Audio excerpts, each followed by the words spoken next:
Welcome back with a smiling face. Links to previous episodes are given in the video description, so don't forget to like, subscribe and share the video. Echoes of Shattered Destiny. Episode 27. Lola, wait. Where are you going? Brianna called out, her voice echoing down the empty hallway. I turned, remembering that I actually didn't know where I was going. All I knew was that I needed to do something, anything to smother the pain holding me in its serrated grip. Where was Cordelia's body found? I asked impatiently. Beneath the pain, a small wave of guilt washed over me. This wasn't Brianna's fault. She'd been through just as much as I had, and it wasn't right to take my frustrations out on her. I can just take you there if you want.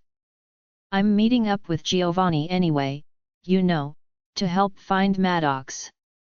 She tacked the second part on quietly. It was a bit grating the way everyone was walking on eggs around me, like I was a bomb whose timer was slowly ticking away. Staring into Brianna's eyes, watching the warm flecks of brown deepen in color, made me realize that since her parents were murdered, that was how everyone's been treating her as well. If there was one person who understood, it was Brianna. Perfect. Let's go. I replied, softening my tone. I had to bite back a snarl when a wave of pain vibrated down the mate bond. Even without Grandma's side of things, I would have never believed that Maddox had done what he did of his own accord. It went against everything he believed in and stood for. More than anything I wanted to soothe his pain, but all I could hear were my dad's words rattling in my skull. I needed to find the witch first, then I would go to Maddox. I'd take every ounce of his pain, piece every broken shard back together again and bind them with the love I had for him. Love that hadn't faded in the slightest despite the fact that his body was the weapon that killed my brother. If you guys find Maddox, keep him safe for me, okay? Tell him I know what happened and that it wasn't his fault. Brianna's grief-stricken eyes softened as she nodded. Of course, Lola. Once outside, Brianna was quick to shift and bend the shadows around our forms, propelling us through darkness that spat us out nearly 15 minutes away from the hospital. We stood in the mulch of a children's playground, and while I didn't recognize the jungle gym, I did recognize the surrounding park. The clusters of square hedges and yellow wildflowers stood out like a beacon, even in the dark. I lost track of how many times I'd passed this place on the way to speak with Tessa in the prison cells. The bright paint of the slide and monkey bars was muted by the cover of darkness, radiating from the forest. During the day, the park was downright cheery. There would always be families out and about, pushing strollers and toting around squealing children. I'd never seen the place so desolate before, so ominous in a way I couldn't quite pinpoint. The swings that swayed lightly in the breeze were in need of oiling, squeaking in tune to the merry-go-round, creating a song that sounded like a banshee's wail. Brianna cleared her throat, sucking my attention away our surroundings. She shifted from foot to foot, shuddering from the cold breeze even though her werewolf genes protected her from the brunt of it. Her body was found in a clearing just ahead. It's barely a minute walk inside the forest line, but you'll know it once you see it, she said, her voice gradually quieting until it became a whisper. There's still a lot of blood. I wanted to tell Brianna not to worry about me and that I'd be safe, but the moment I locked eyes with the shadows lingering along the forest's edge, words escaped me. I turned away from my best friend and headed in the direction she pointed me in, feeling the air shift when she finally left. Please be careful, Lola. It was the last thing I heard Brianna say, and as much as I wanted to, I couldn't make promises that were so easily broken. Slipping between a small gap in the trees, I thought about how much things had changed and how being careful was no longer an option.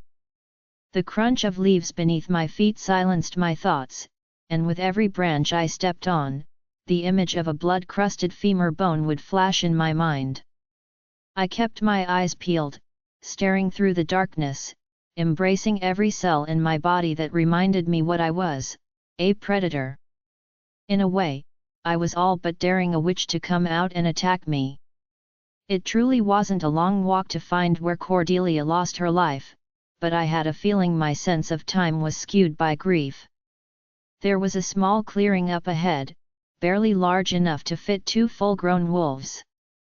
Moonlight streamed down on the patch of grass, illuminating the large spot of blood that had long ago soaked into the earth. I entered the clearing, skirting around the edges of the blood stain. Unable to help myself, an image of Cordelia came to mind, her lying helpless and wounded as she bled out. My eyes fell shut as another wave of pain racked my body. This time it wasn't from the mate bond, but from myself. I silently wondered how much more a heart could take before it seized up and stopped working altogether. Cordelia and I weren't close.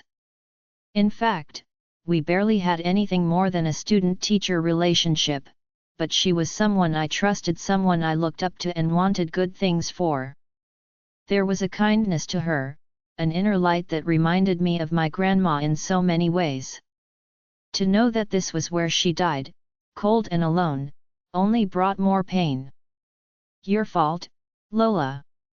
The irritating voice in the back of my head whispered, its words like freshly sharpened razor blades against my skin.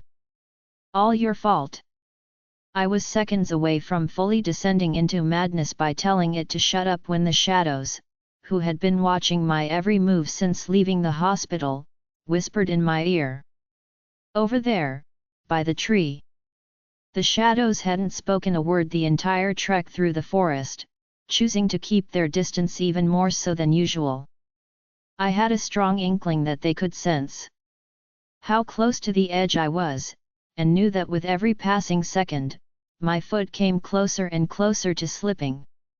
Tendrils of shadow slithered along the forest floor, gathering around the base of a particular tree. It was bigger than the rest, its roots more pronounced as they crawled across the earth, but that wasn't what caught my attention. There was a groove along one of the longer roots, a hint of the tree's pale flesh peeking through its bark. I had no choice but to step in her blood, wincing as I did so, to get a closer look. It's a sigil, Maya whispered. This was the first I'd heard from her since waking up in the forest. I'd almost thought she was unaffected by what happened, but hearing her voice and how weak it sounded, I knew that wasn't the case. Maya was afraid, terrified that there was some possibility, no matter how small, that we were the ones who killed Cordelia. The realization made my stomach drop, but I couldn't vomit here, not where she lost her life. The cold wetness of her blood seeping into the knees of the sweatpants I wore was sickening, but I had to get closer to make out the faint network of lines crisscrossing one another. It was jagged and rushed, but the more I stared at it, the more it looked like a crescent moon with a constellation as its background. As I pressed my fingertips against its rough surface, a rush of magic tickled my skin. My eyes fell shut as a gust of frigid wind passed through, ruffling my hair, and sending it scattering over my shoulders. Carried on the wind was a voice. Or perhaps, an echo of a voice. Lola, Cordelia. My eyes snapped open, darting around the clearing, but there was no one here. I removed my fingers from the sigil and the wind didn't just die down, it vanished altogether. This had to be part of the magic she'd put into the sigil, which meant I needed to shut off my frazzled thoughts and listen. For the second time, I closed my eyes and pressed my fingers against the carving. Another gust of wind passed through, cutting through the sweatshirt I wore and chilling me down to the bone. When Cordelia's voice drifted by, I didn't recoil. Instead, I let it soak into my skin. It snuffed my other thoughts out one by one, like the flame of a candle. Her voice grew louder, and I clung to every last word. Lola, this will be our last lesson together, for as you already know, I no longer walk this earth. This sigil will let you see the truth, a truth others have fought to conceal. I must warn you, this spell is as brutal as my death, and if you choose to accept its magic, you will feel every second of my pain. I didn't even have to think about it. All I knew was that ignoring this in fear of the pain would be the biggest injustice I'd ever done to Cordelia, and she deserved so much more than that. Show me, I whispered, my voice carried away by the wind. I'm ready. You're going to think you're the one dying, that it's your soul that's floating away, but I assure you, it is not. When the pain becomes too much, you must remember one thing. You are alive, Lola. You are among the living, and you still have work to do. The world fell out from beneath my knees like water sucked down a drain, spiraling into the furthest reaches of the dark. There was no more wind, no more blood seeping into my pants, only silence. Then, like my soul had been plucked from my body and tossed into another, I blinked and was somewhere else entirely. Instantly, I could tell that I had no control over this form. Thoughts drifted through its head, flowing like a winding stream, but I couldn't tap into them. The terrain was too rocky, too tumultuous to allow me to get any closer. Instead, I was left with whatever stray thoughts washed ashore and the emotions that followed them. I stood on the shoulder of a narrow, winding road. Clusters of trees surrounded me like a cage, spanning up and up and up to kiss a sky full of stars and to bask in rays of silver moonlight. By all accounts, it was beautiful, but there was a sourness to the fresh air that felt an awful lot like foreboding. Sensations battered me left and right. Sounds and colors were duller, not as vibrant as what I was used to. The sheer cold of the air against my skin was numbing, carving through the flowing skirt and buttoned blouse I wore. A single emotion was all I could snag, and it filled every crevice of this body until its joints began to ache. Cordelia was worried. I looked back at my car, a Nissan that had seen better days. Somehow I knew that she'd taken a beating on the long drive to the pack all those months ago, but that she was in good enough shape to run. Which is why, as I stood there on the shoulder of the road, I knew that there was no reason the engine should have stalled. The minute I pulled over and lifted the hood to inspect it, another wave of emotion trickled through this body, along with a harrowing realization. Somehow, I knew that magic had been involved. It was dull, but there was a fragrant sort of darkness that tainted the air and mixed with the pungent smell of the exhaust. A branch snapped just beyond the guardrail, too far within the darkness of the forest for the human eyes I stared through to make out. There were no other sounds, but the feeling of being watched, it was strong enough that anyone would take notice. Much like the familiar rush of my own magic, a pulse of electrifying energy swirled in my stomach, but it carried with it something dour. Just then, a pair of eyes gleamed from within the forest, right where the crack of tree branches had sounded. They were round and golden, peering through the darkness to where I stood. "You do not frighten me." My mouth moved, but it wasn't my voice that came out. It was Cordelia's. "I have lived a long life, but you are mistaken if you think I'll part this world willingly." The branches shifted again, only this time the cracking worsened. Trees bowed as the wind kicked up, cold enough to make me shudder. Another wave of magic and I somehow knew that I needed to leave this place right now or something bad would happen. I waited for my heart to leap through my chest, but the feeling never came. In fact, Cordelia felt oddly calm, all things considered. This was the first time I'd felt Cordelia's magic for myself, and the intimacy between her and her gift was incredible. It was like an instrument she'd crafted with her own two hands and spent the last decade mastering all on her own. There was a fondness between the two, a mutual sort of respect that was astonishing. Moving as quickly as a human could, I grabbed the charms around my neck and plucked the right one from the mess of tangled chains. The amber bottle was no larger than a quarter, but the oil inside was strong and fragrant. It was the scent of autumn, of crisp leaves and spices, carrying notes of elderberry and holly. It was warm against my pointer finger, its heat never once fading, as though the wind couldn't touch it. Hastily, I began to draw a sigil on the hood of the car. Lines crossed left and right, surrounded by a ring of 2 circles that overlapped one another.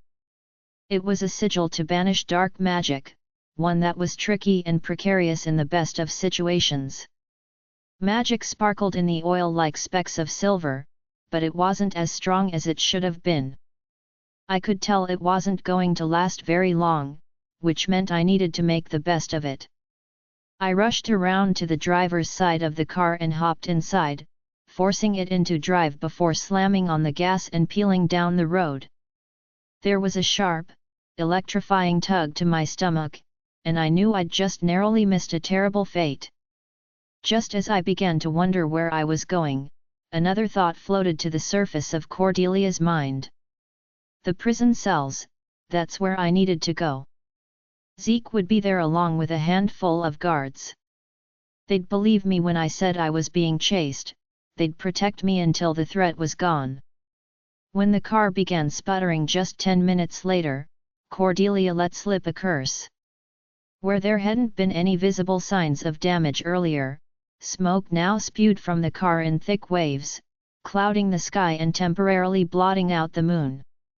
I flattened the gas pedal to the floor, but the accelerator refused to budge. A flicker of panic broke through the stream of Cordelia's thoughts, but like someone truly in control of their emotions, she embraced it and set it free. The car limped to a stop, collapsing against the curb as it let out a final gut-wrenching gasp before dying completely. I scanned the small field outside the driver's side window, then turned to look out the passengers. There was a small park, completely desolate this late at night. There were no writhing tendrils of shadows in the forest, only unending darkness, the kind a human witch or not couldn't peer through. Hastily, I wrenched open the glove box and rummaged through its contents, clueless to what I was looking for until I pulled out a cell phone. I jammed my finger into the power button and a low battery sign flashed on the blackened screen. Unreliable technology. I huffed, hearing Cordelia's voice rather than my own. Once more, I peered out at the forest and the park, looking down the long stretch of road I was on, hoping I could make the walk, but somehow knowing that I wouldn't. Cordelia's magic had this sixth sense that wrapped around your bones and forced you to pay attention. It was almost like it had one foot in the future, and the other in the present. At least, that's what it felt like when it slithered around her head, pulling a single thought to the surface. If I get out of this car, something bad is going to happen. It was pure bravery that led the hand that opened the door, along with a gust of acceptance that swelled in my chest. I stepped out of the car, not bothering to shut the door. Closing it would only cause unnecessary sound. Every crunch of cold earth beneath my feet sent a trickle of alarm down my spine until slowly the sensation of being watched returned full force. There were eyes everywhere, it felt like. Hiding in the trees along the road, buried in the mulch of the playground, in the hedges that lined the paved pathways in perfectly sculpted cubes. I bowed my head, my hand snaking up to grasp an amulet I didn't know the purpose of, when Cordelia's hushed voice filled the open air. If I am to die tonight, I will accept my fate, but please do not let it be for nothing. I began to walk alongside the road, following it back into town where I knew the prison was located. It didn't take long for the feeling of being spied on to grow to the point of panic. There wasn't a joint in my body that didn't ache, and I knew that I wouldn't last long like this, especially on the main road. That no longer mattered when up ahead a figure appeared, shrouded in a cloak the color of midnight. They straddled the median, rod straight and unmoving, but I could feel the cold, calculating gaze pressing into my skin.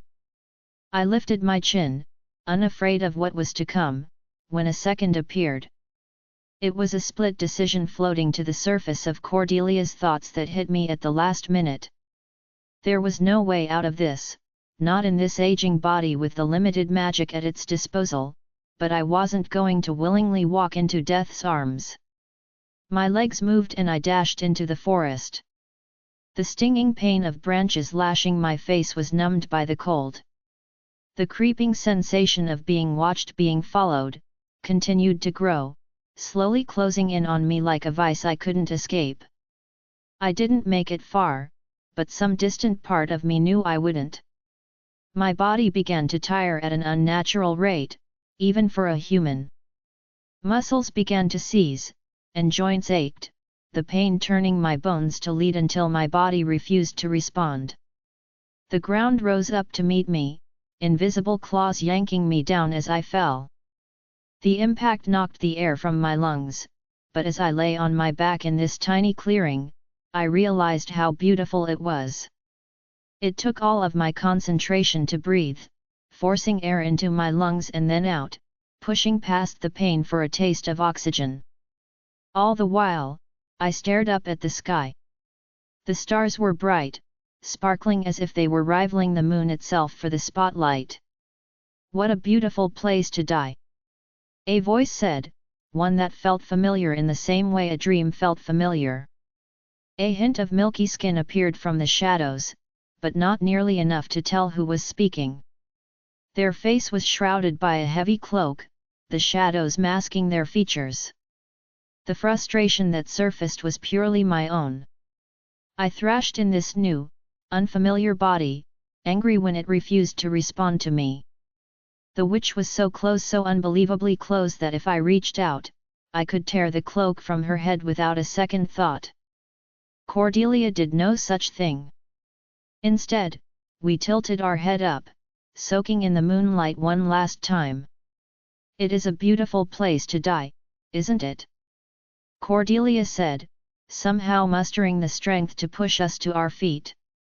I'd tell you to join me, but we both know it isn't your time yet. The world shifted and swayed, but by pure will alone, we remained upright. No, it certainly isn't. The voice chuckled, silky and smooth like waves of velvet. This wasn't the sound of someone evil, it couldn't be. Someone whose heart was black with darkness wouldn't sound so kind, so understanding. A second figure appeared, but they too remained hidden within the darkness, the hood of their cloak pulled tightly over their face. Get on with it already. The second voice hissed, once again familiar but in a dream-like sort of way. Your time is coming soon. We said, Cordelia's voice full of a resolution I could only dream of having. Our eyes drifted to the second figure. As is yours. You're insane. You can't tell the future, old woman. The second witch hissed, their form going rigid beneath their cloak. Cordelia, let out a chilling laugh. No, I cannot. Yet I am closer to death than I have ever been before. I can hear it calling to me, whispering on the wind. We paused, and as I stilled my own thoughts, a wave of melancholy filled my soul. It was so faint that one might mistake it for the whistle of wind passing through the small gaps in between leaves, but there was a certain flow to it that felt unnatural. I had no proof apart from what my soul was telling me, and it was saying that this distant sound was in fact death, and that Cordelia was infinitely blessed to hear its call. You will hear its song yourself, and in your final moments you will think of me. We said in a voice filled with peace. The first witch, still hidden within the shroud of darkness, laughed softly. Twinkling bells, that's what it sounded like, or the soft sigh of a piano note fading into nothingness. You are so very wrong. I've evaded your grasp despite how valiantly you've searched for me. I'll evade his grasp too. Do let him know that. The witch purred, a glint of silver appearing in the form of a long blade. "Believe me," Cordelia whispered, our aching muscles coiling, poised to attack or run, "I just wasn't sure which. I will." I had no warning for what happened next. My body, the one I was thrust into, surged forward.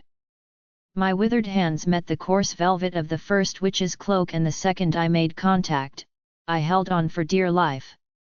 It took no effort to fall back on my weight. It forced the witch's blade into my chest, and for a second, I was drowning in sharp, stinging waves of agony. I prayed for the pain to end, silently begging for my body to go into shock and for adrenaline to blot it out. I was no longer able to tell where Cordelia's emotions began and mine ended, only that with every breath, I could feel the knife lodged in my heart and could feel the way it spasmed, trying so desperately to beat and pump blood around the obstruction. Throwing herself onto the blade was merely a consequence of what Cordelia had done, but it wasn't the true purpose. With every ragged beat of her heart, her thoughts became clearer to me, and our emotions bled into one. Cordelia knew that this fate was inevitable, that every road fate had laid out before her ultimately led to this moment. It wasn't death Cordelia feared, not in her age and not with the things she's seen in this life. Her fear was that she'd die for nothing, which is exactly why she threw herself at the witch and skewered herself on its blade. In doing so, in shifting her weight backwards and letting gravity take hold, she pulled the witch into the clearing, into the light. Recognition hit us both at the same time, as cold and cruel as the eyes we stared into. With cloudy vision, our lips moved to form her name, but before could utter it out loud, a wave of darkness took hold, stealing away our senses until only that beautiful, ominous song remained. Then, as our heart took its last shuddering beat, death came and whisked us away. I was slammed back into my body, the impact tearing a ragged gasp from my throat. Panic obscured my thoughts, my hands grasping at my chest, taking fistfuls of my shirt as I pulled it from my body to peer down at smooth, unblemished skin. "I'm alive," I panted, my heartbeat thundering in my ears. It wasn't me. I'm still here. The sensation of my soul slipping away, the very essence that made up my memories, hopes, dreams, and fears, was one I would never forget. Far beyond the physical pain was a peacefulness I never would have thought existed. It caressed the soul in feather-light touches, wrapping around that beacon of light in a protective embrace. Remembering death's gentle touch brought tears to my eyes and made me wonder if that was how Sean felt, if he too felt at peace. "We have to go, Lola," Maya said softly, her tail curling around my thoughts. As much as I wanted to stay and linger in that peaceful haze, it quickly began to slip through my fingers. Cordelia had been right, after all. I was alive, and every beautiful, horrible moment was mine to shape. With my blood-soaked knees forgotten, I pushed myself to my feet and stood tall, inhaling the crisp, silky air and letting it fill my lungs with life. "You're right," I told her, drawing her presence to the forefront of my mind, embracing the sting of my bones shifting and growing. "We have work to do, Maya." Running through the forest, melting into the world around me as I worked in tandem with Maya and became one with nature itself, I thought back to what I saw in Cordelia's memory. I didn't want to believe that there were traitors in this pack. That someone I trusted with my life and the lives of my people were secretly plotting our downfall. After what I'd seen, I needed confirmation, and I knew just who to go to. It was haunting to know that I was taking the same route Cordelia had been taking when she was forced to run into the forest. Everything, even the heavy blanket of shadows draped along the main road, was exactly the same. This time around, there weren't any cloaked witches creeping out of the forest, but that didn't mean I let my guard down. Keeping just a few feet inside the forest, I followed the shoulder of the main road until the dark outlines of buildings began to pop into view. As I pressed forward, the street lamps with their gentle, golden glow provided just enough light to make out the smaller details and the washed-out colors of my surroundings. There was a plaza of small businesses farther off to the side, but it was the unassuming office building I had my eyes set on. At first glance, one might think it were a bank or some nameless company with rows of cubicles and an army of overworked, underpaid employees. It was neither of those things, but its modern appearance was the perfect cover-up for what was hidden within, spanning several feet below the earth. Almost 50 feet away, I narrowed my eyes at the place, a feeling of wrongness twisting my stomach into knots the same way an expired blood bag would. There were too many shadows lingering around the place, sapping every ounce of light and color until even my advanced eyesight had a hard time seeing what was going on. Shifting into my human form, I approached on foot. There was a slight kernel of exhaustion tugging at my eyelids from using my magic to keep my clothing intact, but I was carrying too much adrenaline for it to take hold. 50 feet turned into 30, and then 20, followed by 10, and 5. I stopped in my tracks, the wind whistling in my ears as it ruffled my hair and billowed through the shattered windows and splintered door of the prison facility. When it came back out, stirred by another gust, it carried with it the scent of fresh blood.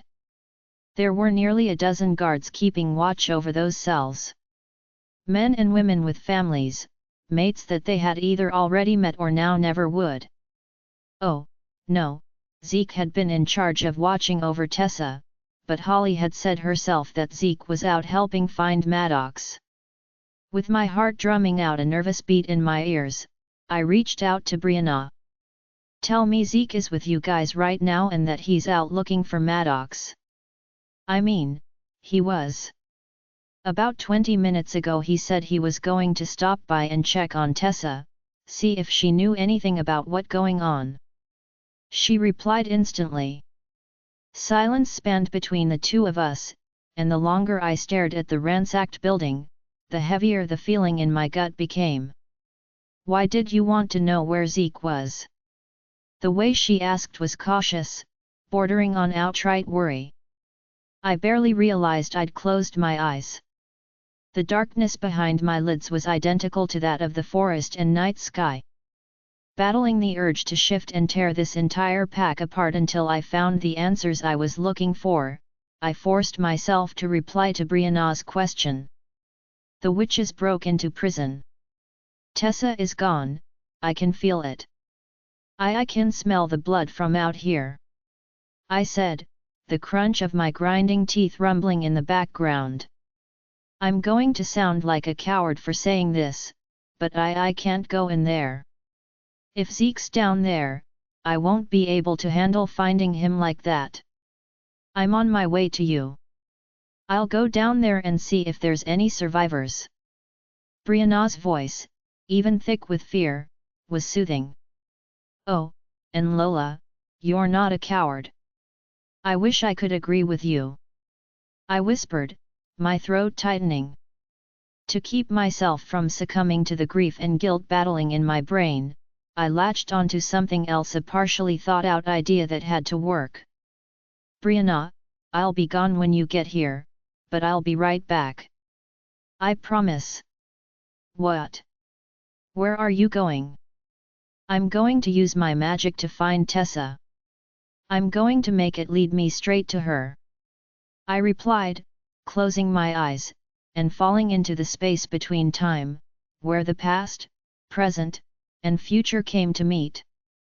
It was there that my magic hid, bright and all-consuming, ready to be manipulated. "Take me to Tessa. Show me the way." A current of magic rippled over my skin, and when I closed my eyes I could see it take form behind my lids in a burst of golden light. It shot out of my stomach in a thin, straight line and skirted around the ransacked building, delving into the forest directly behind it. It stopped abruptly, hitting something with enough impact to send me stumbling forward. The sensation was similar to what I'd imagine running into a concrete wall would feel like.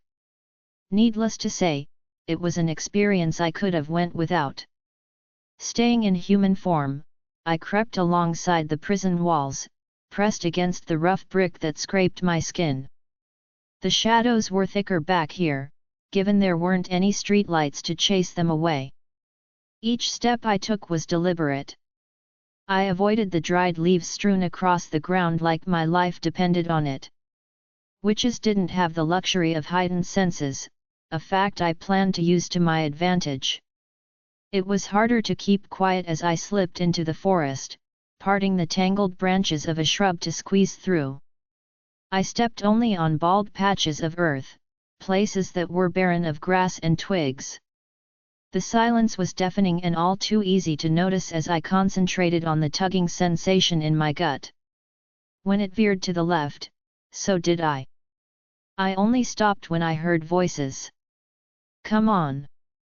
Move it!" A feminine voice scolded, one I couldn't quite pinpoint from this distance. The second one I was able to identify all too well. "You stabbed me in the back with a silver blade. I don't exactly have full range of motion right now." Zeke's voice floated through the air, strained and just the slightest bit raspy. Rough bark bit into the palms of my hands. As I dug my fingers into the tree I was currently hiding behind. A potent swell of relief filled my chest, so euphoric that I nearly groaned out loud. The breeze shifted and I caught a strong whiff of Zeke's scent, only it was tainted by a metallic undercurrent that smothered everything else. Zeke was alive, at least for now, but I had the chance to save him if I played my cards right. The wet thud of my heartbeat filled my ears, growing faster the more adrenaline my body produced. I pushed off the tree and followed the tether of magic, judging my steps carefully when all I wanted to do was make a run for it.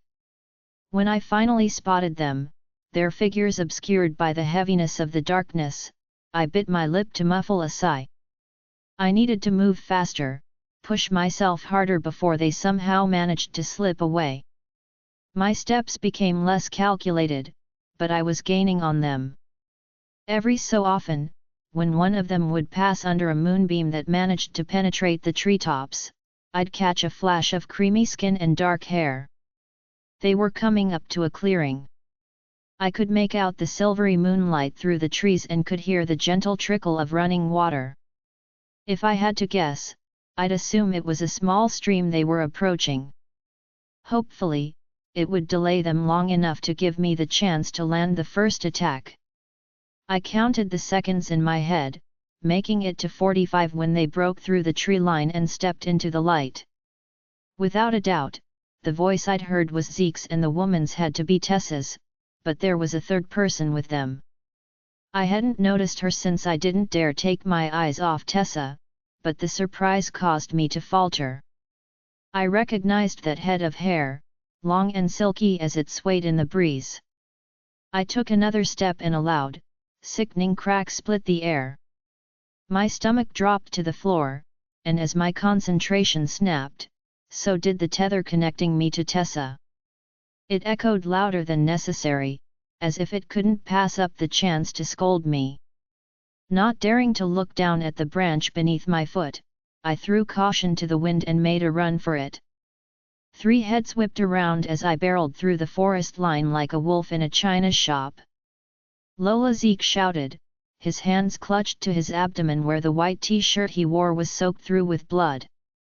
Rowena, whose long hair was tangled from the wind, had wide eyes brimming with unshed tears. They sparkled with relief, which only acted as gasoline to the fire raging in my chest. "Get away from them!" I snarled, eyes locked on Tessa. The witch held her hands out, palms facing the ground, but I had yet to feel any magic oozing off her skin. I itched to lash out, to stop her heart and take her life in exchange for Sean's, but I wanted to make it count. If she was the one that killed Sean or if it were that sister of hers, their death would be slow, agonizingly slow. Rowena stumbled back from Tessa, who whipped around with wild eyes. "Do it, Lola! Hurry before she attacks!" Rowena stammered in a voice full of fear. She glanced my way. I came to the cells with the supplies to break into her mind, but she'd already gotten out. The witch that helped her, she got away. She could be anywhere by now. "You have no idea what's going on, Lola," Tessa warned, her voice growing increasingly strained. The very sound of it made the blood rush to my head, roaring in my ears. Part of me wanted her to make the first move so I could pluck the seeds of her magic out of thin air and crush them to dust.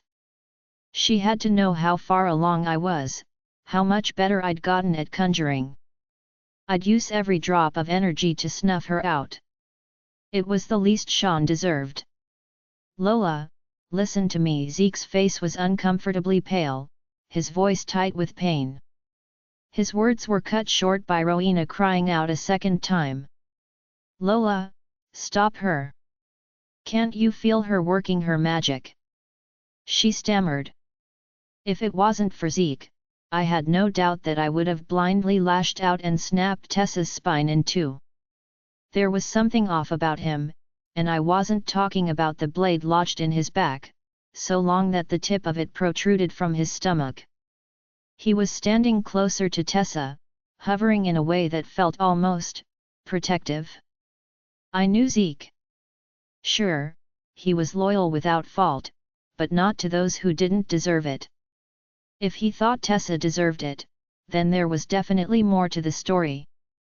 In fact, his eyes kept shifting over to Rowena, narrowed in a way that made my stomach tingle with unease. A gust of wind came from out of nowhere, whistling through the trees and sending my hair scattering around my shoulders. Rowena's auburn locks were blown over the side of her head. The strands were ripped away from her face, and in that moment, I could feel the world tilt beneath my feet. Like the blackened petals of a dying rose, a patch of decayed skin blossomed along Rowena's left temple, drifting down to the apex of her lifted cheekbones. "What happened to your face?" I asked, sounding much too calm considering that felt almost protective. I knew Zeke. Sure, he was loyal without fault, but not to those who didn't deserve it. If he thought Tessa deserved it, then there was definitely more to the story. In fact, his eyes kept shifting over to Rowena, narrowed in a way that made my stomach tingle with unease. A gust of wind came from out of nowhere, whistling through the trees and sending my hair scattering around my shoulders. Rowena's auburn locks were blown over the side of her head. The strands were ripped away from her face, and in that moment, I could feel the world tilt beneath my feet. Like the blackened petals of a dying rose, a patch of decayed skin blossomed along Rowena's left temple, drifting down to the apex of her lifted cheekbones. "What happened to your face?" I asked, sounding much too calm considering the chaos that was quickly unfurling. Rowena blinked, staring at me like I'd grown a second head. Even Tessa looked confused, shifting to her other foot to cover the way she inched closer to Zeke. "Lola, you have to," Rowena stammered. Perhaps it was the fact that she was telling me what to do, or maybe it was simply the sound of her voice, but a hot spike of rage pierced my chest and caused me to speak. Without thinking. "I don't have to do anything, Rowena," I hissed quietly. "I want answers, and no one is leaving until I get them." Drawing on my magic, I let it build inside my body, swirling and churning until it felt like I was going to rip apart at the seams. "Trap them all. Let none leave." What happened next was nothing like what I'd done at the safe haven, even if the spell was similar in a way. There was no veil of shimmering silver energy, beautiful like a cluster of stars had descended from the heavens to protect on my behalf. No, this was nothing like that. Slithering tendrils of shadows fell from the treetops, crawling out of bushes and emerging from all their little hiding places to form a large circle around the four of us. When they connected, a ripple of black, festering energy burst into the sky, forming a dome of darkness and smoke that distorted the outside world. The amulet around my neck heated and exhaustion began to take hold, but sheer adrenaline swatted it aside like an annoying gnat. "What happened to your face?" I asked a second time, still sounding eerily calm. When Rowena finished staring at the dome with wide eyes and a gaping mouth, she spoke. "I gathered all the supplies for tonight and was about to meet you at the prison to do the spell, but I figured I'd stop and see if your grandmother wanted to come. She's made such strides with her magic, I figured I'd see if she wanted to observe," she said in a weak voice, her slender throat working as she swallowed heavily. Her eyes fluttered shut, giving me a better view at the mottled skin along the side of her face. I'd just barely walked through the door when they broke in, the witches. They had cloaks on with hoods covering their heads. They attacked us, and when I jumped in front of your grandmother, one hit me in the face. You see what it did to me, how strong its magic was. I don't think your grandma and brother made it, Lola. The witches were so strong. I called out for help, but I couldn't let them get away. I chased the witches as far as I could. I was so scared that I let out this burst of magic and it hit one. It hit this one." She pointed a trembling, red-tipped finger at Tessa. Zeke took a step towards me. "Lola," I held my hand up, silencing him with a look. His mouth remained open like he was debating on speaking anyway, but something in my expression must have warned him otherwise because he quickly pressed his lips together and took a step back. "That was very brave of you to take the hit for my grandmother," I said, swiveling my eyes to where Rowena stood. "It's probably what saved her life." Her lower lip trembled as she brought her hand to it, muffling a surprised gasp. "They're alive." "Grandma's alive?" "Yes," I replied. "My brother, however, he's dead." If I wasn't drowning in every blistering emotion I'd suppressed since seeing Sean's cold, limp body at the morgue, I might have been surprised at how callous and empty my voice sounded. "What? Sean's dead?" Zeke croaked, his eyes glossing over. "You didn't know?" I asked, surprised considering he'd been searching for Maddox with Giovanni and Tristan. "No, I didn't. We knew something bad happened with Maddox, but we didn't know your brother." He trailed off, his shoulders slumping as understanding and pity filled his soft eyes. "Maddox is the one that killed him, actually. It wasn't his fault though." "Was it, Rowena?" I hummed, sliding my eyes from the towering alpha to the trembling, red-headed witch. "I'm not following, Lola," she stammered, confusion so genuine filled her eyes that I wanted to tear it from her face and stomp it into the dirt. I cracked my neck, the urge to kill so strong that it was the only thing that kept it at bay. My patience was thinning, and I'd only be able to ride this game out for so long before I forced her to come clean. I talked to my grandma. Her version of events was slightly different from yours, Rowena. According to her, there was only one witch present, not two. She was out cold when I chased the witches from the house, Lola. There's a strong chance she's not remembering things correctly," Rowena said, her full lips turning down at the corners. "You think so? That's an odd thing to say considering she's one that told me Maddox killed Sean. That's not even the best part, though. Would you like to know what else she said, Rowena?" I mused. Rowena shuffled back a step, her eyes wary as they flitted to various points of the dome I'd constructed, the one keeping all four of us caged inside. "What's wrong, Rowena?" I cooed the way one would when approaching a small, skittish animal. "We're just talking here, aren't we?" "I think you're confused about things, Lola. Does anyone know you're here?" she asked, her voice taking on the same caring tone a mother would have. Maybe you should call your father. You're grieving, and grief can distort some things. Oh, I'm very much confused, but maybe you can clear some things up for me, yet. She blinked. I'd be happy to, Lola. You know that. My lips twitched into an unhinged smirk. Even though we stood in the middle of the forest, surrounded by shadows and liquid moonlight, I could feel myself teetering off the edge of the cliff I'd been standing on since learning my brother was dead. One foot dangled off the edge, the tingling sensation in my stomach warning me how close I was to falling. Nothing, not even Maddox's face in my mind, could warn me away. Wonderful. I exhaled, fighting the insane urge to laugh in her face. My grandmother used her magic to try and save Sean, but it was too late. Maddox had already gotten to him, but she did manage to hit the witch. I turned to Zeke and Tessa, directing my question at all three of them.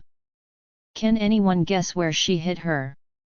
Zeke's eyes roamed Rowena's entire body, starting at her feet and ending at the patch of decayed skin on her face.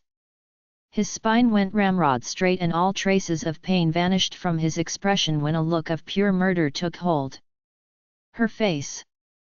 He whispered. She hit the witch in her face. You'd be correct, Zeke. I grinned, then turned and tilted my head at Rowena.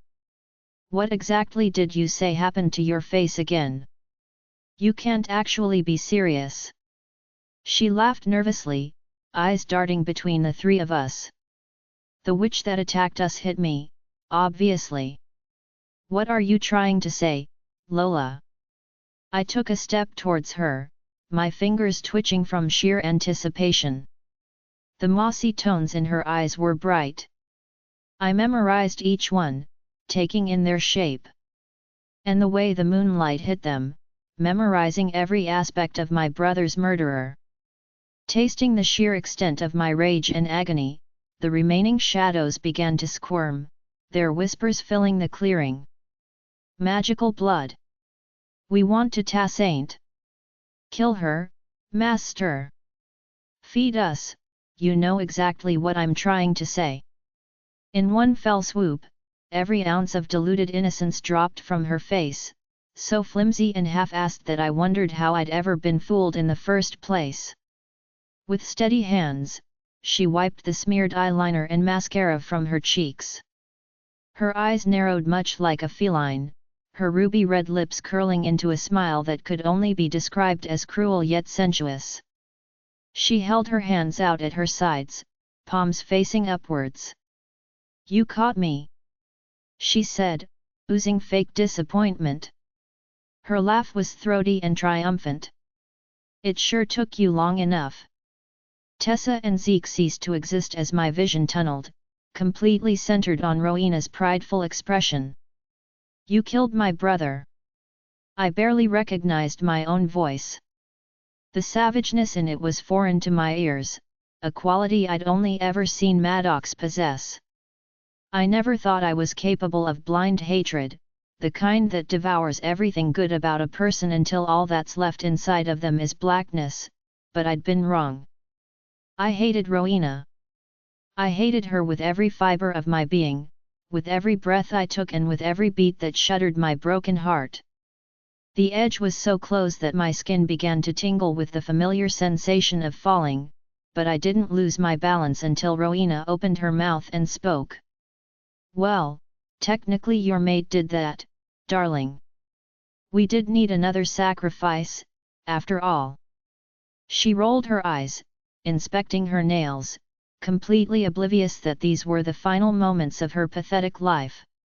It's rather inconvenient your grandmother survived, though. I've never failed to stop someone's heart before. It seems the old broad had more strength than I gave her credit for. My body moved on its own, disconnected from my head as I lunged at Rowena. Rowena glided backwards, my claws missing her face by inches. She waggled her finger at me, smiling coyly like I was a child throwing a tantrum. Ah, ah, ah. Can't have you doing anything rash and ending the fun. She giggled, emerald eyes dancing in the darkness. Besides, there's so much to tell you now that you know the truth. I'm going to savor that look on your face. You know the one I'm talking about, don't you?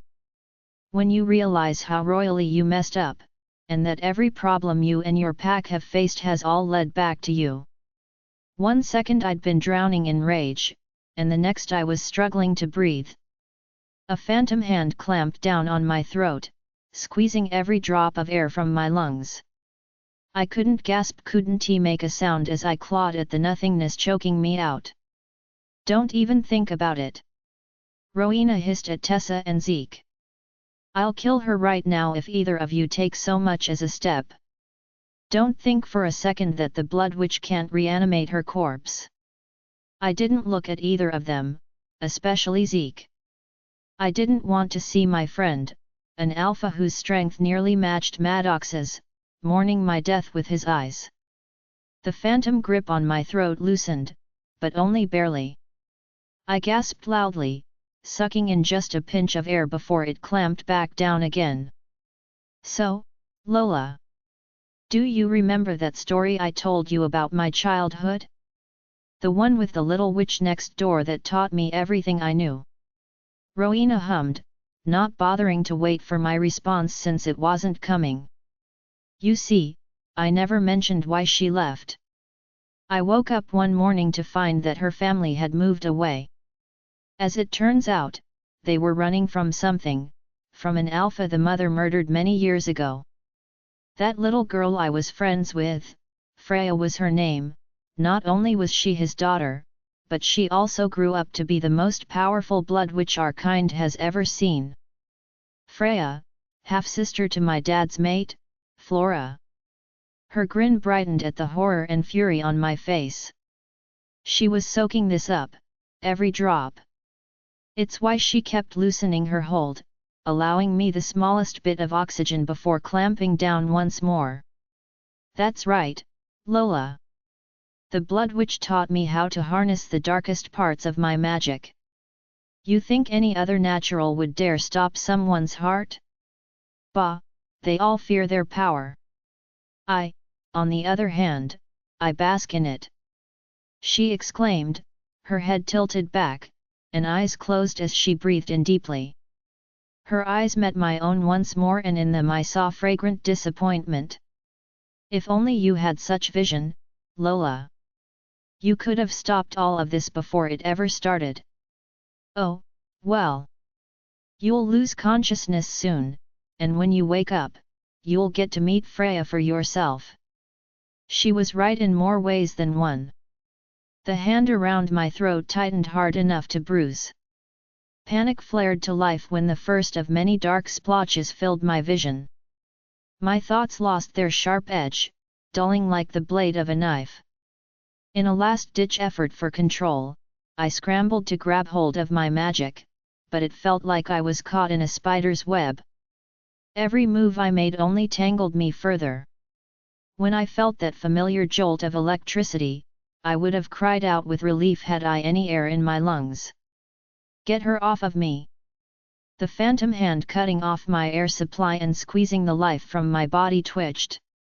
A numbing wave of exhaustion began to take hold, spreading from my chest as it tugged at my eyelids and turned my bones to lead. The amulet around my neck began to warm. Wait a second. The amulet. Rowena's gift to me, the one she said would strengthen my power and help me focus it. All this time, I thought there was something wrong with me. Every time I used my magic to conjure something, I'd feel absolutely wasted. I stopped clawing at my throat, trying and failing to pry her magic off my windpipe, and instead grabbed the amulet where it rested along my sternum. The gold-framed ruby was hot to the touch, stinging the palm of my hand the tighter I held on. What are you doing? Rowena said, her voice cold and so very distant. Don't you dare, Lola! With a sharp tug, I ripped the amulet away from my chest, smiling as the thin chain snapped in half. A loud crack split the air. Perhaps it was from my teeth smashing together, or from my body hitting the ground. I had no clue, nor did I care. I threw my hand out in Rowena's direction, fingers outstretched. Air filled my lungs in a single great whoosh, sending the black spots scattering. The urge to cough and hack was strong, but the power I felt held it at bay. How had I not noticed the hold that amulet had over my magic, how it sucked my energy and scattered my thoughts. Freedom felt like power, sheer power that crackled at my nerve endings and begged no, demanded, to be used. Shadows snaked from the forest, gliding across the ground, passing through the dome of magic with ease. They surrounded Rowena, twitching like leeches desperate for a drop of blood, their bodies black and shiny under the might of the full moon. She tried valiantly to remain calm and unfazed, but I was too fixated on every square inch of her face to miss even the slightest tells. Her upper lip twitched, and pupils dilated with unease. Without lifting a finger or speaking a single word, two shadows shot up from the ground, wrapping around her wrists and pulling her to the forest floor. Like chains of festering darkness, they kept her rooted in place. A third snaked around her throat before attaching itself to the ground, forcing her to remain upright. Maya was getting nervous now, but anger and betrayal were louder than any voice, stronger than any bond. I had invited this woman, this witch, into our home, our pack. I alone made the decision, and I alone was to blame for every bit of damage she'd done. There would be no forgiveness for me, but I'd happily take revenge. This wasn't to soothe my own guilt. No, this was for Carmen and Lars, for Cordelia and Brianna's parents, for everyone hurt or killed at their hands.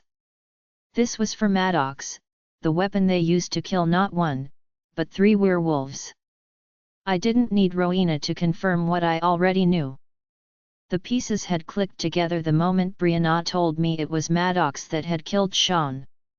The moment she said his name, I was pulled back to what the shadows had said to the curse they warned us about. Now all that's left to know is how and why. That amulet wasn't to focus my magic, was it? It was just another tool to manipulate me, to keep me weak. I scoffed, pulling myself up off the ground. Rowena lifted her chin at me, defiance shimmering in her eyes as she pressed her lips together. I let out a dry, sardonic laugh. What happened to all those secrets you wanted to share? Not feeling generous now, are you? That's all right. Now that I'm free of your influence, I nudged the shattered amulet with the toe of my shoe, digging it deeper into the dirt. A twisted smile graced my face when I met her eyes a second time. I have a few ideas on how to get you to share. Thriving and feeding off the chaos, the shadows holding her to the ground trembled and hissed. Each one pled for a taste of her blood, their fiendish voices overlapping one another. Go ahead, my children. Taste her blood. I cooed. Lifting my pointer finger, I knelt down to eye the shadows around her wrists and neck. Not too much, understand? There's information she has that I need. Yes, Master, once Multasaint. I held Rowena's eyes the entire time, watching as the shadows sliced into her skin. Pain flashed in her eyes, and I knew from the way she clenched her slender jaw, that she was biting back a scream. Blood welled like the velvet soft petals of a rose, spilling from the thin skin that stretched over her wrists and throat. The shadows were vibrating, singing off the potency of her magical blood. As their strength increased, so did mine. Lola, Zeke's raspy voice pulled me from my haze of bloodlust. It was weak, drawing my attention to his pale face and the spot of blood on his shirt which had grew larger these past few minutes. We need to get out of here before I bleed out. No, I hissed, hackles raising at the thought of leaving Rowena alive and breathing, not a single repercussion for what she'd done. Zeke didn't understand. How could he?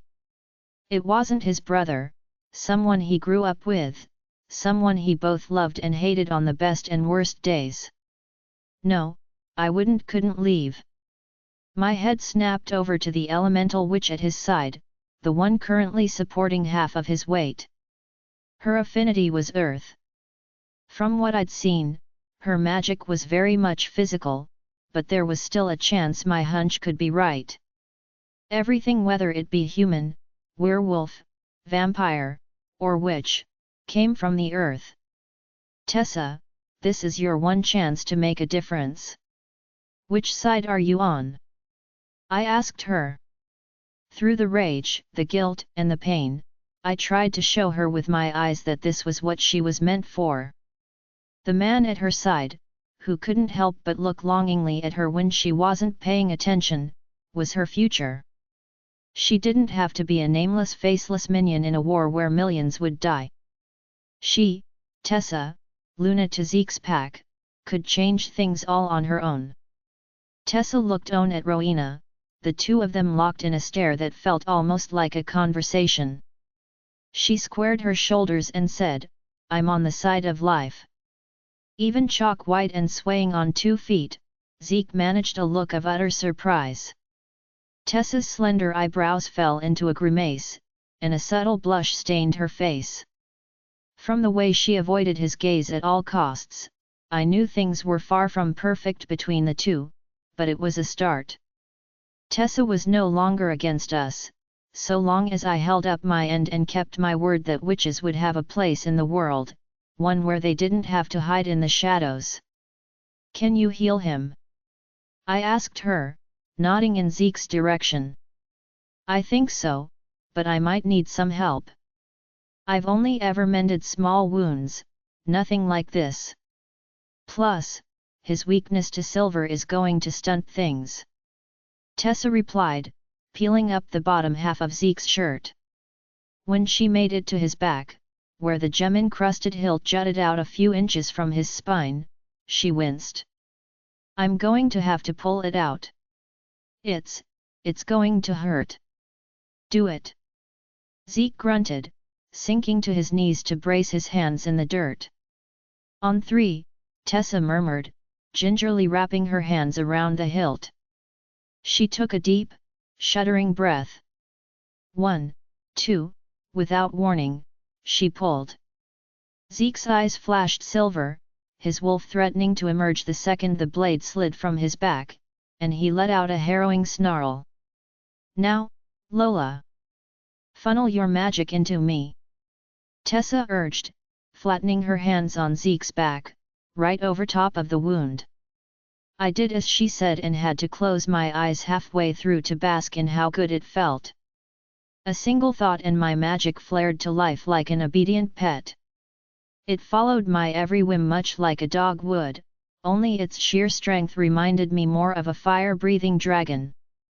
A thread of glistening gold connected Tessa and I, growing brighter the more magic I sent crackling through. Nearly 10 whole seconds later, Tessa lifted her hands from Zeke's body and shouted, All right, Lola. That's enough. At the snap of my fingers, the connection shattered into golden dust.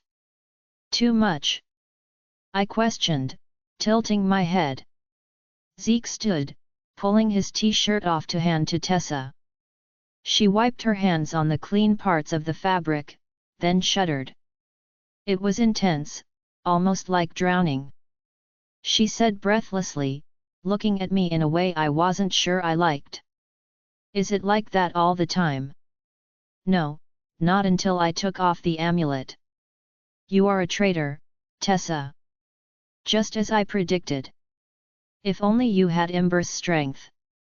Rowena said, her voice no longer flowery and smug, but stretched thin with pain. Tessa frowned, turning to hover over Rowena. Ember's strong, but her stubbornness keeps her from seeing the bigger picture. Freya won't just stop with the werewolves. She'll go after the vampires next, and then the humans. What will be left? A handful of witches to rule over the ashes. Lola, you there? Brianna's voice filled my head, distant and muffled. Shit's hit the fan, bad. I think I'm losing my mind here. Tell me you can hear me. I can hear you for the most part. What's going on? I replied, desperately trying to keep my cool, but truthfully, I was beginning to panic. I hadn't heard anything from Maddox, hadn't felt a single thing through our bond, but I couldn't just leave and let Rowena get away. As much as I trusted Zeke, Rowena was slippery, and the moment she saw an opportunity to escape, she'd take it. Zeke's trying to kill Maddox. Brianna shouted, her snarl ringing down the mate bond along with another, one that lifted the hairs on my arms with how familiar it sounded. I know it's crazy, but I'm watching it happen right now. It was Maddox. I was sure of it. What do you mean Zeke's trying to kill Maddox? I asked out loud so that Zeke and Tessa could both hear. Zeke's standing right next to me. Zeke stiffened, his face paling. Is she sure? I'd never hurt Maddox, you know that. Either way, I can't be in two places at once. I've been at the prison this entire time. How can he be standing right next to you and be trying to cut your mate's heart out of his chest? Brianna snarled in frustration. I don't know. I shouted, both out loud and through the mind link. I have no clue what's going on. Just stop him from hurting Maddox. I'll be on my way as soon as possible. On it. She snarled in response, her voice fading into the background. Wait a second, I pivoted on my heel, staring at Zeke while my tongue chose that moment to turn to lead. The incredulous look on my face had him knitting his eyebrows in confusion. There was something seriously wrong here, and I was going to get to the bottom of it. You were at the prison this entire time. I repeated his earlier statement. Zeke nodded slowly, as though this were obvious information. Yeah, that's why I didn't know what happened to your brother. Brianna called me up and told me she, Giovanni, and Tristan were searching for Maddox and that something happened. She asked if I'd come help, and I wanted to seriously, I did, but I wasn't comfortable leaving the prison unprotected. She said if I changed my mind to meet her at your place, then that was the last I heard from her. I visibly stiffened when Rowena's amused laughter hit the air. That rush of numbing coldness swept over me, and once again I found myself teetering off the edge, hanging on with what little strength I had left in my fingers. You're all fools. She giggled to herself, the decayed patch of skin on her face wrinkling as she smiled. Is something funny, Rowena? I cocked an eyebrow, towering over her. Do you know why Zeke's suddenly able to be in two places at once? Should I, Lola? She purred, staring up at me through her lashes. A single thought was all it took to coax the shadows holding her in place to tighten, digging further into her skin. They lapped up the blood that wept from her wrists and neck with long tongues the color of an oil slick. She winced, and I watched with disgust as the decaying skin on her face began to peel away. The flesh beneath was black, like her meat had rotted. I'm going to bleed every secret from your body, Rowena. I promised, my voice dropping an octave. Every last one. I'm not afraid of death, darling. She sneered, her full lips peeling back to expose her teeth. Do your worst, it won't change your fate. Brianna, you still with me?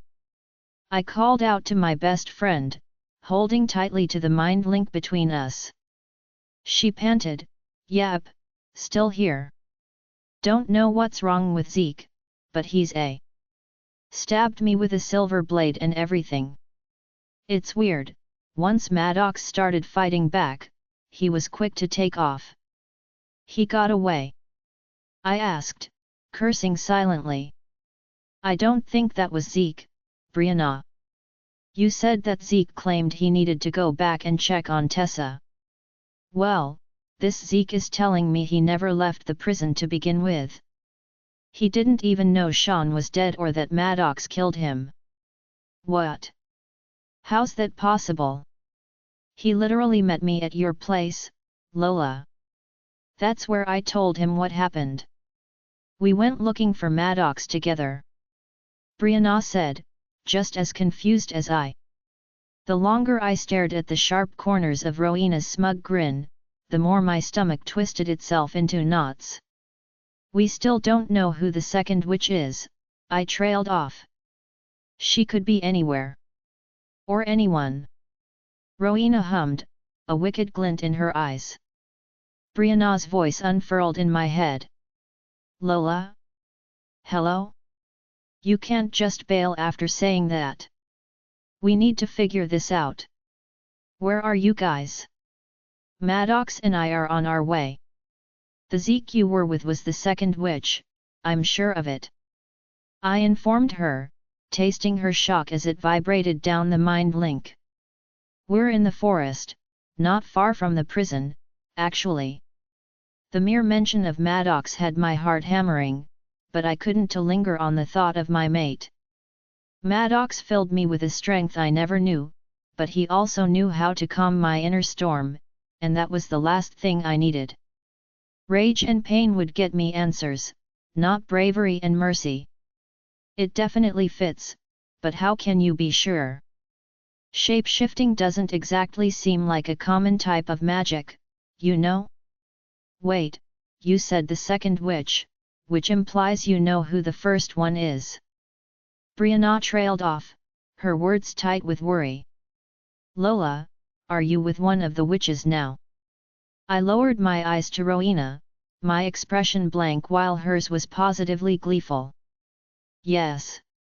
I said simply. Who is it? She asked with palpable reluctance. Rowena. A blistering snarl cracked through the mind link, so loud that I swore the entirety of the pack heard it in their heads. The hairs that lifted along my arms and the back of my neck told me who the snarl had come from. Maddox is annoyed. Brianna cursed. We're on our way, Lola. We'll be there soon. All right, but in the meantime I'm going to ring her for answers. Lucky for me, I know just where to start. Lola, you're freaking me out. I've never heard you like this before. Brianna said cautiously, lowering her voice. Her wolf's whine rippled through my head. We can get answers together, okay? Just wait for us. I can't do that. There's too much I need to know, starting with how she made Maddox kill my brother. I whispered, a tremor racking my body as my magic flared to life, crackling beneath my skin in an attempt to get free. It thrashed against the bars of its prison, lashing out as the grin on Rowena's face grew. I couldn't hold it back even if I wanted to, and I didn't. Hurry, Brianna. I sliced through the mind link, cleaving it in two and watching as it fluttered and frayed like the torn pieces of a ribbon. Now, where were we? I exhaled, rolling my shoulders back as I weakened my hold over my magic. It swarmed at the first hint of freedom, filling my cells until they swelled with power. As hard as it was, I had to control each and every thought that passed through my head, taking care not to feed any energy into them. Like stones floating down a stream, I'd pluck one out of the water to inspect it, only to toss it back in, releasing it altogether. Rowena snickered, much too confident and cocky given her current position. You were threatening me with death should I not reveal all my little secrets. Ah, right. I'd like to change my earlier threat if you don't mind. I smirked, tilting my head the way a predator would as it sized up its prey. Right now, that's exactly what Rowena was. She didn't even have the honor of being called fresh meat, not with that patch of decayed flesh growing out of her face. She schooled her expression into one of mock seriousness and nodded all too understandingly. Of course, darling. Go right on ahead. Give it your best shot and I promise I'll try to be properly spooked this time around. I appreciate the consideration. I'm fairly new to this whole torture thing, but with my magic, I think you'll find my ideas creative, to say the least. I hummed, grazing the tendril of shadow wrapped around her left wrist. It writhed, preening under my touch almost lovingly. I continued by dragging my finger up Rowena's arm, circling her until I stood at her back. She stiffened, craning her head to the side when she could no longer see me. I lowered my lips to her ear and smiled. Coldly. We both know there are things far worse than death, Rowena. Let's discover them together, shall we? When I circled back around to the front of her, a warm pulsating wave of satisfaction washed over me, as dark and alluring as the magic that throbbed in my veins. There was fear in her eyes, brighter than the emerald treetops and the moss that covered their roots. You have no clue what kind of magics you dabble in, Lola. She hissed, eyes narrowed as if that alone would blot out the ripe scent of her fear. I lifted my hand, inspecting it for any trace of dark veins. There was none, not that it mattered in the slightest. I brought the witches down on this pack and I'd do anything to make it right again. Letting my magic fly free, chasing after my thoughts to turn them into reality, I grinned. I don't care, Rowena. The shadows wrapped around her wrists shot up from the ground, dragging her arms upwards until she stumbled to her feet. Higher they climbed, until she hovered a solid foot off the earth. Her head whipped around, eyes darting between the three of us, lingering on Zeke and Tessa as if they'd come to her rescue. Despite the fact that I didn't trust Tessa, she didn't seem the least bit enticed to aid Rowena. With the flick of my hand, two more shot out from the blackened forest line, snaring her ankles, and anchoring her to the ground. There weren't words that could encompass the beautiful, terrible things I wanted to do to her, but as it turns out, my magic didn't need words to know what to do, and neither did the shadows. They came from all around us, slithering from every little crevice the forest had to offer. Tessa's gasp told me that she and Zeke could see the tendrils creeping towards Rowena with obvious excitement. Faster they crawled, one after another, until there were dozens pooling around her feet. What are you doing? Stop this at once! She hissed, still holding on to that modicum of power. I'll tell you what you want to know, but stop this. As they began climbing the tendrils that kept Rowena suspended in air, she began to thrash and buck. It was no use, though. Any movement she made forced the shadows around her wrists, ankles, and neck to dig in deeper, coaxing droplets of blood that whipped the others into a frenzy. I took one step, then another, until I was standing so close that I could smell the floral notes in her blood. Craning my head to look up at her, I grinned until my cheeks ached. I don't need you to tell me anything, Rowena. Why would I when I can simply pry it out of you? I imagine it would be similar to cracking an egg, only in this case, the egg is your skull. That's only half of the fun, though. I mused, stepping back to admire the nightmare I was bringing to life. No, I don't think I'll stop. Once they reached the tender flesh of her ankles, the screaming began. The shadows blacked out her pale skin, climbing her calves and slithering up her long, flowing skirt. They didn't slice into her skin or draw blood. No, they did something much worse. What are you doing to me? She screeched, her voice cracking as she snarled and wailed, the sound more animal than human. Her eyes were bulging from her head, so bright that they truly did look like shimmering emeralds. Much like the veins of inky darkness crawling up my fingers, Rowena's skin began to blacken. It was the color of night, of a place where even the strongest, brightest light couldn't reach.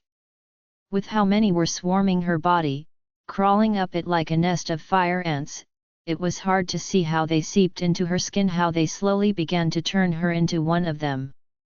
A shadow. Somewhere in the back of my mind, I knew I shouldn't have been enjoying this, but I couldn't seem to stop. There was nothing as potent as the screams of someone who begged for death but knew that something so much worse was coming for them. It fed that brewing darkness inside of me, the one egging me on with its seductive voice, filling my head and body with notions of unmatched power and delicious promise. Holding my arms out, I sent out a silent call to all of the shadows. I allowed the ones forming the dome around us to break formation, urging them to come forward and claim their slice of Rowena's humanity. "This is for Sean," I whispered, barely recognizing the monstrosity that my voice had become. They were at her thighs now, continuing up and up and up. I was absorbed in my masterpiece, but not so much so that I didn't see movement from my peripherals. Tessa leaned into Zeke and whispered in his ear. It mattered not how quiet she was, I could hear every single word. "You need to stop her before it's too late. The magic she's using is dark. It's corrupting her as it destroys Rowena." Dark, savage fury filled my body, all of it directed towards the elemental witch that thought she knew me, thought she knew my magic. Who was this girl to question me and my will? Zeke, his face etched in a kindness I recognized but refused to acknowledge, took a step in my direction. He lifted his hands in a gesture of surrender, baring his neck the way a lower pack member would do to appease their alpha. "Lola, this isn't right. She deserves to pay for what she's done, but not like this. I think it's best if you call the shadows off," he said slowly, cautiously. The flicker of fear in his eyes made my heart spasm, but any emotion it invoked was smothered, devoured, by the scathing need for revenge. That same fury filled me, only this time directed at Zeke. All familiarity vanished within the blink of an eye, and I found myself staring into the mournful eyes of a stranger. A stranger that dared to tell me what to do.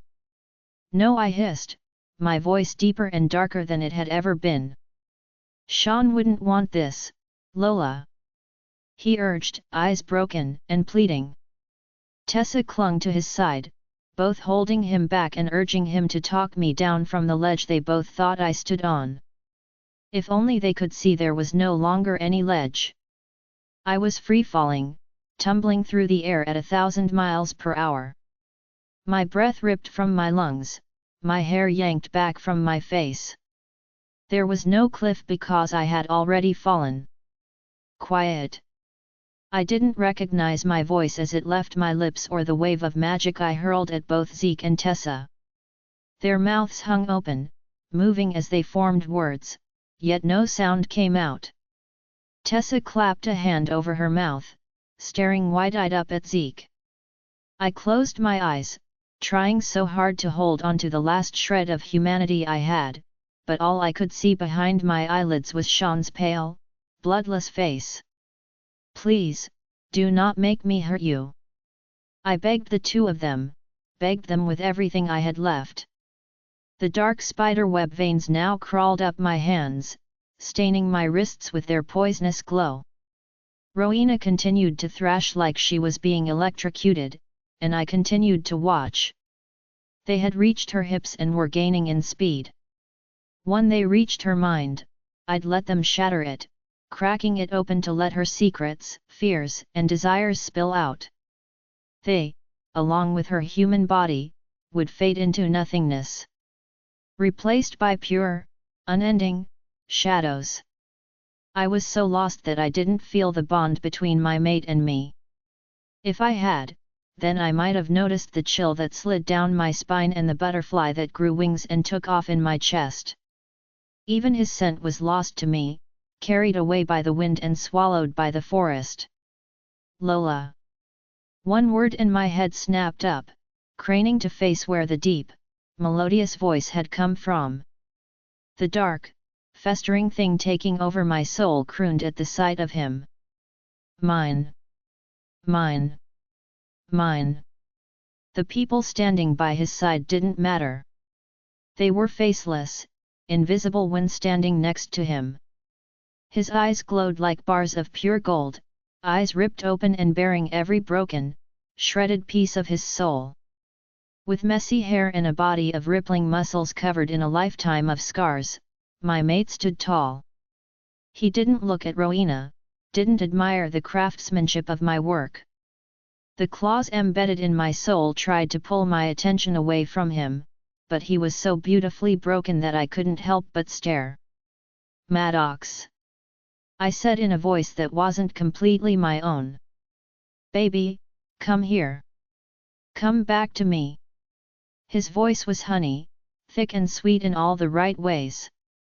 It latched onto me as deeply as the dark magic I channeled, only it brought a warmth that my cold soul desperately needed. I glanced at Rowena, confused because shouldn't he be happy for me? Shouldn't he be encouraging me to finish this? Don't look at her. Look at me, Lola. Maddox purred, eyes hooded and full of longing. He looked at me differently than the others, than Zeke and Tessa, whose expressions held outright fear. Differently than the brunette girl who had tears streaming down her face, and the two muscular guys, one blonde and the other with dark, curly hair, who stared with open mouths and mournful eyes. Maddox looked at me with an emotion that was blistering hot, unwavering in the face of what I'd done. There was a small piece of me that recognized it as love, and it was that piece that brought me back. That's it, baby. Maddox said softly, inching closer. I watched every step he took, watched how there was no fear or reluctance in his steps, only a certainty I wished I had. He reached out with calloused hands, wrapping them around my own. His skin was so hot that it bordered on painful. When had I become so cold? How could I not feel it? Sparks set my insides aflame, caressing the festering wound in my chest that Sean's death had left behind. With words and touch alone, Maddox plucked me out of my freefall, reconstructing that cliff I'd once been teetering on, before placing me back on 2 feet. As Maddox pulled me into the heat of his chest, wrapping his arms around my torso, the shadows evaporated, and Rowena's flailing body fell to the ground. She made you kill my brother, Maddox. How can you not want this? I whispered, my hands flush against his broad chest. My voice was back to normal, but the sickly veins of darkness crawling up my fingers remained. They'd gotten further this time around, creeping past my knuckles and onto the tops of my hands. The shadows were silent, bloated on Rowena's blood. There were no whispers of fixing this because this time, the damage was irreversible. Sprawled out in the dirt, covered in her own blood, Rowena muttered, I didn't make him do anything. Maddox's neck cracked as he craned his head to look down at her, a ripple of pure malice racking his body and vibrating down the mate bond. It wasn't just me whose sanity was hanging by a frayed thread, but Maddox too. Believe me, I want her dead and I want her to suffer first, but not at the cost of my mate. Look at your hands, Lola. Look at yourself. Maddox said in a low voice, one laced with caution. I kept my eyes locked on his face, even as I shook my head defiantly. There was no turning back this time. I knew that, and everyone else needed to as well. No, none of that matters. I don't matter. This is the least I can do, Maddox. For you, for Sean, for every person in this pack that I failed. What kind of Luna am I if I don't do this? I said through clenched teeth, begging him to understand whilst fighting back tears. The pain was too much, squeezing my heart and robbing my lungs of oxygen. The song the darkness in my veins sang grew louder.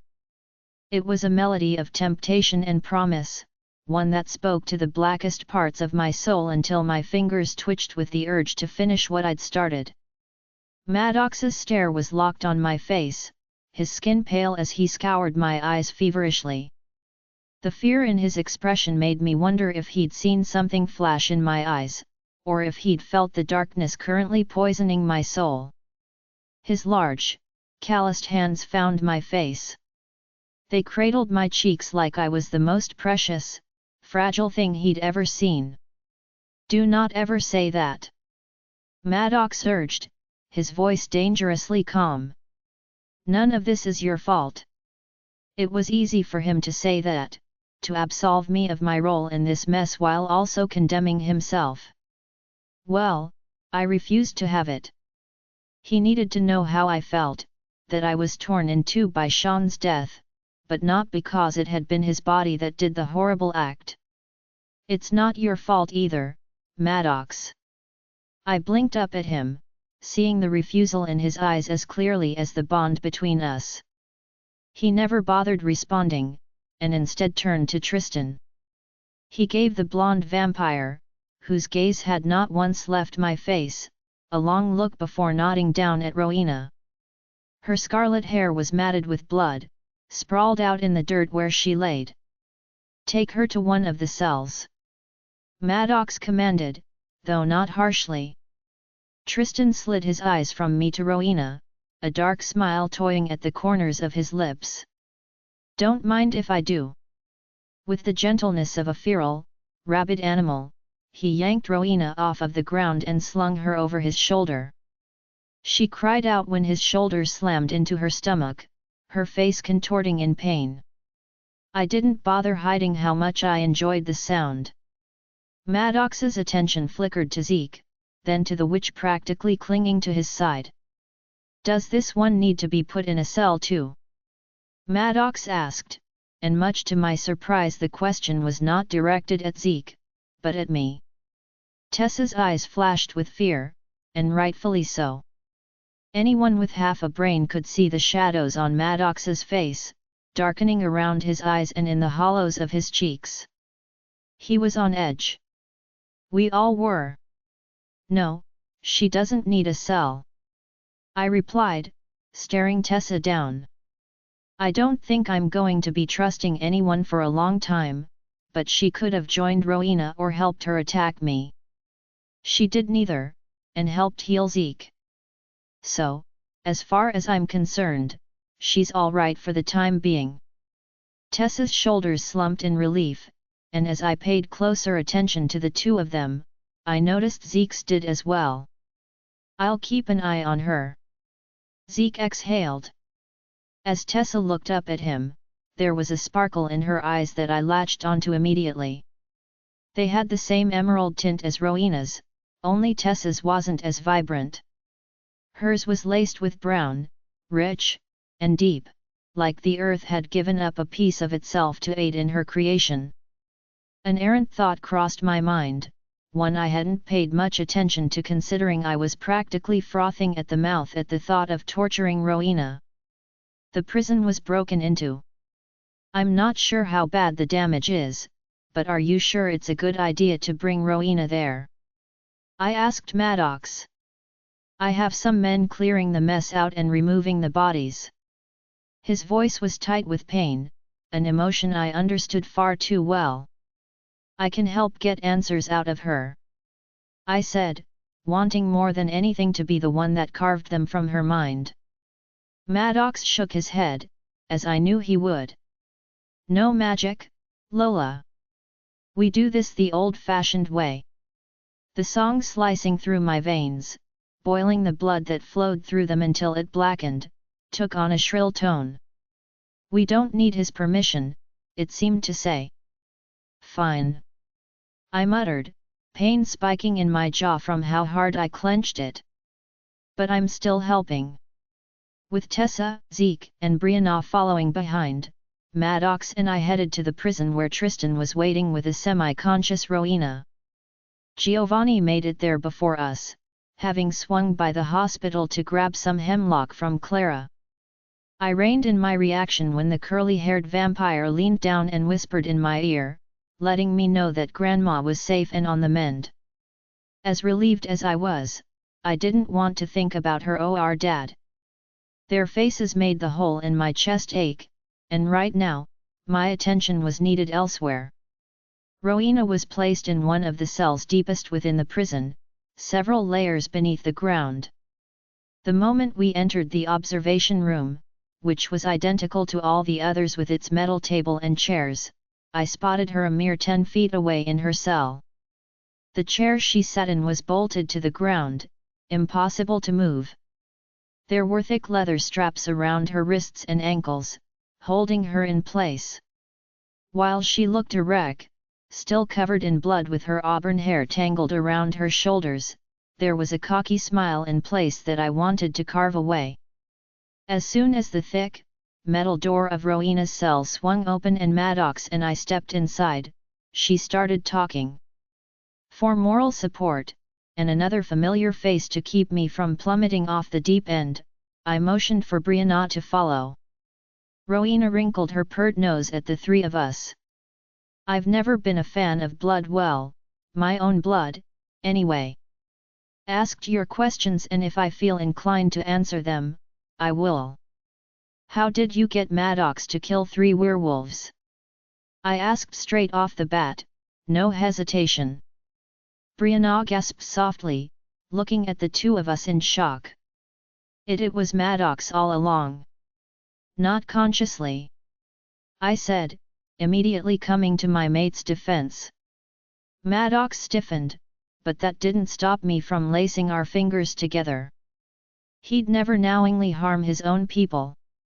No, of course not. I didn't mean, she blinked at Maddox, shaking her head. We all know he'd never. Rowena smirked at the three of us, clearly enjoying the after-effects of the damage she caused. The longer I stared at her, looking into eyes that once held such kindness I compared to my grandma of all people, the more I wanted to lash out and tear the secrets from her mind. Her eyes drifted down to my hands just as my fingers twitched. Like I said, I wasn't the one who made him do anything. She attempted to shrug, but I imagined it was hard to do so when your arms were strapped down. The other witch then? I snapped, clenching my hands into fists that I hid behind my back. How did she do it? How did she curse him? Rowena made a sound that resembled a hum, resting her head against the back of the chair. You should really be careful who you let close. Curses are pesky things, really. All you need is a drop of blood, perhaps a hair or two, and something to bind the curse to the victim. She said before leaning in, the hint of a sultry smile toying at her lips. Jutting her chin at Brianna, she purred, maybe it's that one over there. A snarl tore through my chest, and if it weren't for Maddox's hand on my lower back, his warmth pouring into my icy skin, I would have dug my fingers into her eye sockets. Instead of having the wits to be afraid, Rowena laughed. No, you're right. She's too close to all of this. It would be much too obvious. Perhaps it's someone in the background, someone you never would have noticed lurking about. What about that half-breed sister of yours, Holly? She and I did spend quite a lot of time together. She teased, flashing blood-stained teeth when Tristan let out a snarl of his own. There wasn't a chance in hell I'd actually believe her, not with how enthusiastically she's pointing fingers. She could cry witch all she wanted, but I trusted the people closest to me, my half-sister included. Rowena began to laugh harder, and the sound of it gradually shifted from confident and poised, to a cackle that bordered on unhinged. Oh, there's so many possibilities, but let's not limit the suspects to only women. My sister in crime is powerful enough to take on the form of either gender, though not for too long. Maddox's hand tensed along my back, as did the rest of his body. It was my turn to rein him in, even though the sickly song in my veins told me to do the opposite. He towered over her and snarled, "Her name. Tell us her name." Rowena yawned, making a show of opening her mouth and fluttering her eyes like we were the ones boring her. "No, I don't think I will," she mused. "Ask me something else. You're oozing testosterone and it's making me sleepy." "Why Sean? Why him of all people?" At first, I didn't recognize the voice that spoke. I didn't feel the words as they left my lips, but that was most likely because they were encased in layers of ice, dropping the temperature of the room by a few degrees.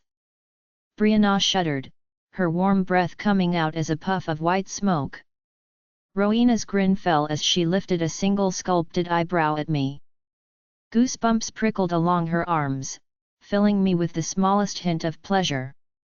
"You don't think Carson and that other boy were our first choices, do you? Please, who even are they? Where is the poetry in that?"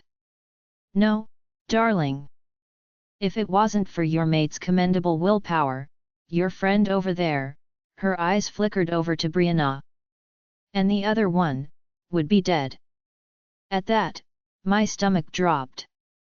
The siren song was louder now, so tempting that I inched closer to Maddox, all but curling into him to keep the urge to kill her at bay. "Mason and I were your first choices?" Brianna asked, her voice pitched low. Rowena's cell seemed to darken, the shadows along the walls climbing higher. For once, it wasn't me controlling them, but Brianna. The shadow creeping behind her took on the shape of a wolf. "Well, of course. You must admit, there's a beautiful symmetry to it. Lola's closest friends, followed by her brother, sacrificed in the name of ultimate power." Rowena sighed heavily, like a teenage girl speaking about the boy she loved. Quickly, her expression soured, and blood-crusted lips twisted into a sneer.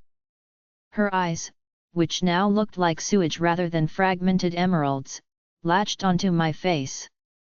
"You had to go and ruin that by turning Brianna here into some shadow monster." Freya wasn't happy about that, not one bit. She's nothing if not inventive, though. Now she's quite keen on the idea of having a guard dog that's a mixture of werewolf and shadow. "I'll never follow that BH. Brianna snarled, eyes flashing dangerously. Rowena huffed out a laugh. "You won't have a choice in the matter. Besides, I think you'll be quite flattered to be one of the last werewolves in existence." "I know I would if I were in your shoes." A satisfied smile twitched onto her face when Brianna began to shake, her entire form rippling as pure shadow seemed to seep from her pores. If one of us didn't act soon, Brianna would surely shift and kill Rowena for us. "Go take a breather." I turned to Brianna, urging her with my eyes to listen. Rowena hummed, "That's right. Go on, now." Brianna's deep, smoky snarl was overshadowed by the cell door swinging open and Giovanni stepping inside. She reacted to his touch immediately, her eyes fading back to their normal color and losing the shadowy tinge they were taking on. Once Brianna was out of the room and the cell door shut, I turned to hear Maddox ask the next question. "Where are the other witches hiding out at? You have to have a base somewhere." Rowena graced us with a smirk. The smug light in her eyes was enough proof to tell us she knew exactly where the witches were hiding. "Did you know there's a subcategory of magic known as illusion magic?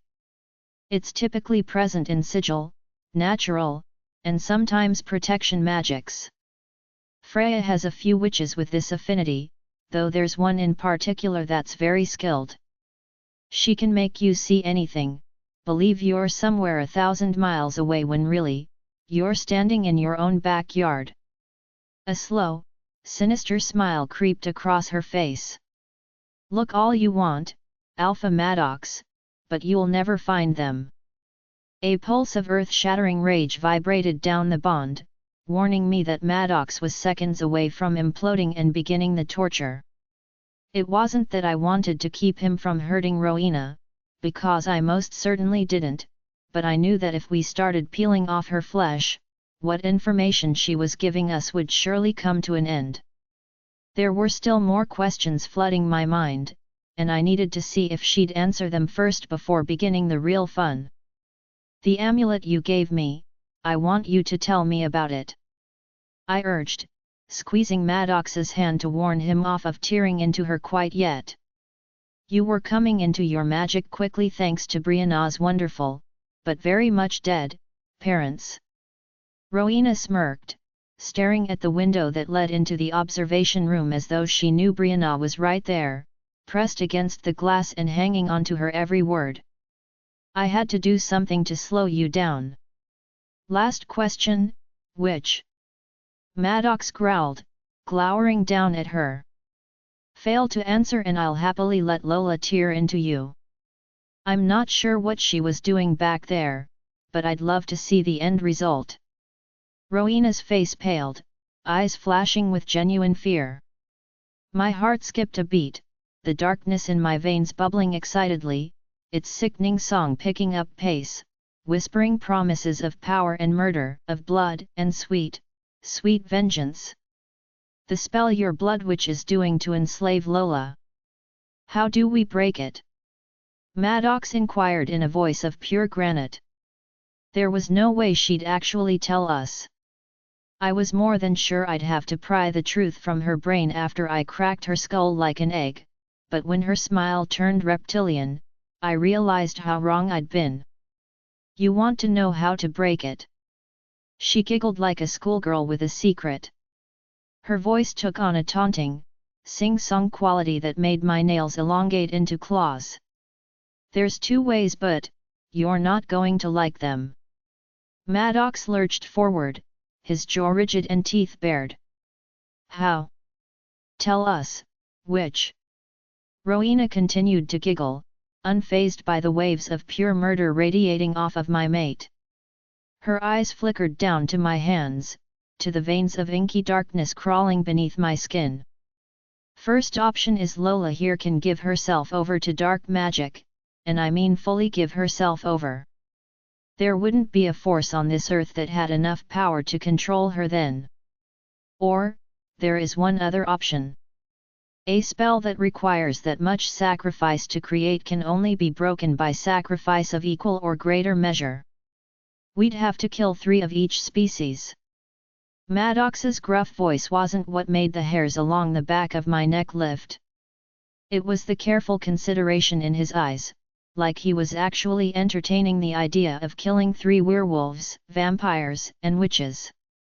That's right." Rowena hummed. She then leaned in, a wicked grin scoring her face, wrinkling the decaying flesh surrounding her eye. "But it's not your only option. There's another sacrifice that can be made, one that surpasses killing 3 of each supernatural species." There's a thin sheen of sweat clinging to my skin, thickening with each second that passes. A knot builds in my stomach, and for a moment, I feel sick. Something isn't right about this. Rowena is giddy, almost eager as she gives Maddox the answers we've all been searching for. Shadows thicken along the walls, gathering in the corners as they writhed and whispered. Tiny voices overlapped one another by the hundreds. All of them were saying the same word, chanting it like a warning, but my mind was too much of a mess to pick the voices apart. "What is it?" Maddox asks, seemingly unaware that he's leaning in, something dangerously close to hope burning in his eyes. If someone who loved Lola, loved her purely with every piece of their being, were to give their life for hers, the spell would be broken. It has to be pure love, though. No conditions or stipulations of any kind. It can be a friend, a family member, or even, I sucked in a sharp breath, my hold on Maddox's hand turning to stone as I jerked my arm and tore him away from her. No, the word slid past my lips as a snarl. "You're lying."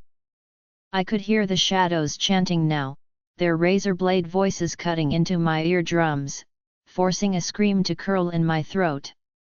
"Mate, mate, mate," they whispered frantically.